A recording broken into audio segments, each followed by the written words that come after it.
পাবনার ঈশ্বরদীতে একটি কারখানায় ইফতারের খাবার খেয়ে অর্ধশতাধিক শ্রমিক অসুস্থ হয়ে পড়েছেন। সোমবার সন্ধ্যায় উপজেলার দাসুরিয়া ইউনিয়নের মুন্সিদপুর এলাকায় অবস্থিত বিডি ক্রিয়েশন নামক কারখানায় এই ঘটনা ঘটে। অসুস্থ শ্রমিকদের ঈশ্বরদী উপজেলা স্বাস্থ্য কমপ্লেক্স সহ বিভিন্ন হাসপাতালে ভর্তি করা হয়েছে। তাদের মধ্যে বেশিরভাগই নারী শ্রমিক। বসুন্ধরা, উত্তরা, বনশ্রী, কুড়িল ও বাড্ডা সহ রাজধানীর বিভিন্ন স্থানে অভিজাত ও অত্যাধুনিক মানের ফ্ল্যাট কেনার এক নির্ভরযোগ্য প্রতিষ্ঠান প্লেজেন্ট প্রপার্টিজ লিমিটেড।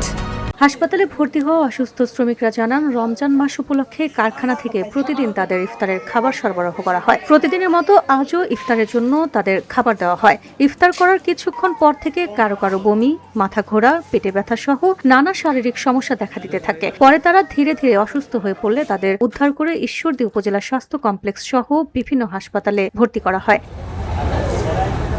ঈশ্বরদী উপজেলা স্বাস্থ্য কমপ্লেক্সের জরুরি বিভাগের চিকিৎসক ডক্টর তাসনিম তামান্না স্বর্ণা জানান, ইফতারের ভাজা পোড়া তৈলাক্ত খাবার খেয়ে ফুড পয়জনিং হতে পারে। অসুস্থদের হাসপাতালে ভর্তি নিয়ে চিকিৎসা দেওয়া হচ্ছে। ঈশ্বরদী থানার ভারপ্রাপ্ত কর্মকর্তা মোহাম্মদ মনিরুজ্জামান জানান, খবর পেয়ে হাসপাতালে গিয়ে রোগীদের শারীরিক অবস্থার খোঁজ খবর নেওয়া হয়েছে। পুলিশ ওই প্রতিষ্ঠানটির কারখানা পরিদর্শন করেছে। এ বিষয়ে খোঁজ খবর নেওয়া হচ্ছে।